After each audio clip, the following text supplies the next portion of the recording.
Mga ka-BBM, samot-saring kaso ang inihain sa isang kapitana dyan sa Mamburo Occidental, Mindoro dahil sa pagpapabaya sa kanyang tungkulin kaugnay pa rin sa isang kasambahay na si Nanay LB kung saan ay inabuso ng kanyang mga amo.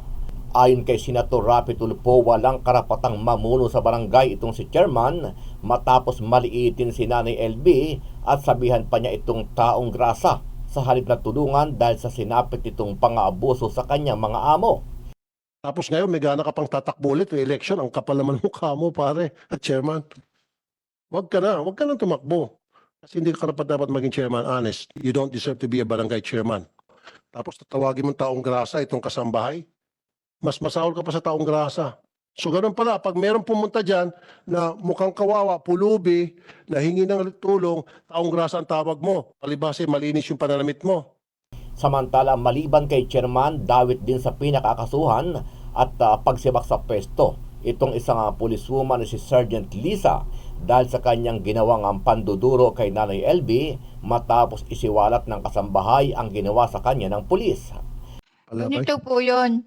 Nagpunta po siya doon sa may papuntang kasina sa sa loob po. Sa may pinto siya nagtayo. Sabi sa akin, ikaw, wag mong uulitin yun ha. Dadadaputin kita. Tinataasan po ako ng boses at tinuturo-turo niya po ako. Maliban kay chairman at pulis na dawit sa pang-aabuso kay Nanay LB, nahaharap din sa patong-patong na kaso ang mag-asawang Ruiz na nang abuso sa kanilang kasambahay na si Nanay LB. Ano ang masasabi mo dito mga ka-BBM? Sama-sama nating panuorin ang buong video at pakicomment nyo po ang inyong mga reaksyon at sariling opinyon. Pero bago yan, muli po ako nag-iimbita sa mga hindi pa po nakasubscribe sa ating channel na ka-BBM News PH, pakipindot po ang subscribe button at pakiclick na rin ang notification bell para lagi kayong updated sa mga bagong upload natin na legit at napapanahong balita. Maraming pong salamat. Okay. So, anong araw po kayo napunta sa barangay kung matatandaan nyo? Hindi ko na po tanda, basta po yung date lang pong Okay, sige. Nung tumakas ka, kabubugbog lang sa'yo. Anong klaseng pambubugbog ginawa sa'yo? Yung pong hinihila-hila po ako. Tapos yun po. Oh. Tugod-tug na nila ako sa CR. O, kita mo, Chairman? Kung ginawa mo sana ang trabaho mo, nakakulong na sana yung mga Ruiz. Kasi nga, pasok pa sa tinatawag na reglementary period ng mga taga-PNP. O, pina-inquest mo na agad, base sa sumbong niya, pinamedical mo siya, alam mo naman yung protocol, di ba? Pa-medical mo siya, kasama yung mga police, kasama pa siguro ka CHR, and then after mapamedical, lumitaw na talagang kabubugbog lang sa kanya, pina-inquest mo na ninyo ng PNP. O, hindi mo ginawa yon. Kaya nangyari, tuloy-tuloy pa rin sa pananakit yung si Ruiz. Tapos ngayon, may gana ka pang tatakbo ulit ng election. Ang kapal naman ng mukha mo, pare, at chairman. Huwag ka na tumakbo. Kasi hindi ka karapat dapat maging chairman, honest. Honest, hindi ko sa minamalit yung pagkatao mo, minamalit ko yung klase ng serbisyo na ibinibigay mo sa iyong mga constituent. You don't deserve to be a barangay chairman. Maski nga tanod, hindi. Hindi talaga. Kung ako, bagay sa'yo, sanggano. Tapos tatawagin mong taong grasa itong kasambahay, mas masahol ka pa sa taong grasa. Sinabi mo parang taong grasa galing sa malaking bibig mo kanina eh. Oh, pupunta doon, lahat pala pupunta sa barangay na kaawa-awa ang sitwasyon, tatawagin mong taong grasa. You did it. Tinawag mo siyang taong grasa, marumi, sabi mo parang taong grasa. Galing sa yan, hindi galing sa amin yan. So ganun pala, pag merong pumunta dyan na mukhang kawawa, pulubi, na hingi ng tulong, taong grasa ang tawag mo. Palibase, malinis yung pananamit mo. Antay-poor ka eh. Mapanlait kang tao ka. Totoo yan. Hindi naman po. Di ba? Tinawag mong taong grasa sa kanina. Akala mo taong grasa kasi marumi. Hindi nga po, yun nga po. Tapos sabi mo, pinalinis mo.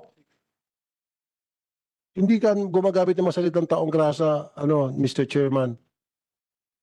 Dapat tatuhin mo lahat ng mga taong pupunta sa inyo ng maayos kasi yun yung trabaho mo, sinisweldohan ka para dyan. Lahat ng magreklamo, tatuhin mo na maayos, pinagamot mo, binigisan mo paggamot mo, tawag ka CHR, tawag ka DSWD, tawag ka sa PNP. Yun naman talagang protocol eh. Medical mo, hindi mo ginawa. Bakit? Kasi pabaya ka. Pwede ba ito kasuhan ng dereliction of duty? Para pati ito makulong? We'll be asking CHR kung ano yung mga hakbanging ginawa ng Commission on Human Rights with the indulgence of Senator Tulfo. Attorney Canapi, At Attorney Kaliba, ikaw na lang po kasi nakatingin siya sa'yo. Doon po sa base sa kanya mga pinagsasabi, yung mga hindi niya ginawa na dapat ginawa niya bilang isang barangay chairman, would that suffice para siya ay masampahan ng dereliction of duty na kaso?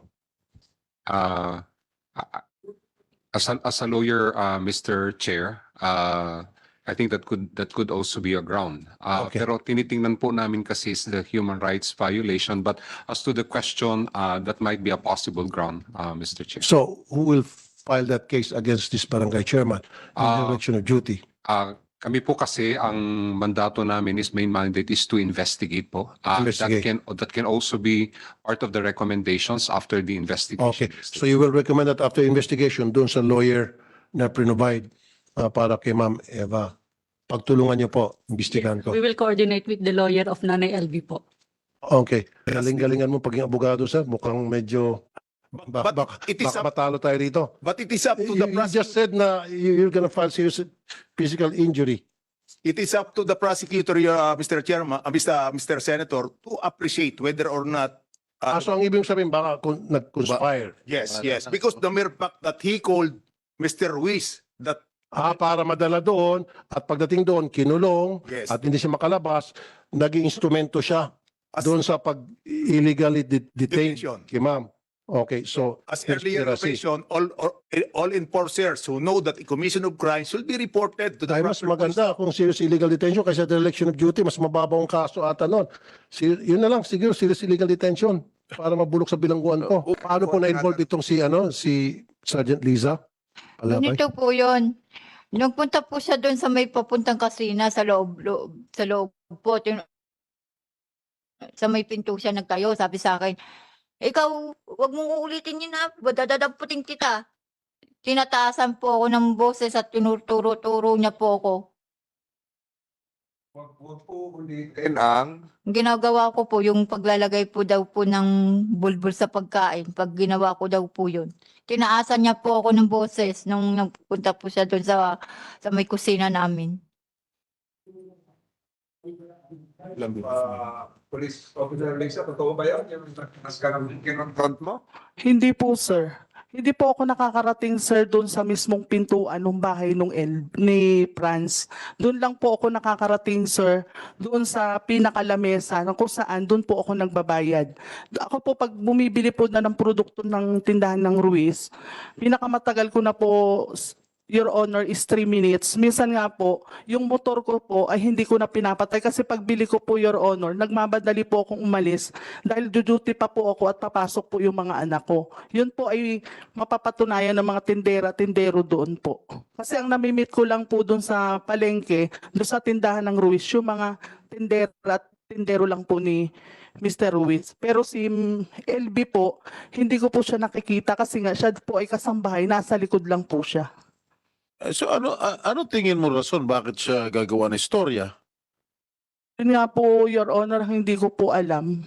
Posible naman magsinungaling ito at gumawa ng istorya laban sa iyo.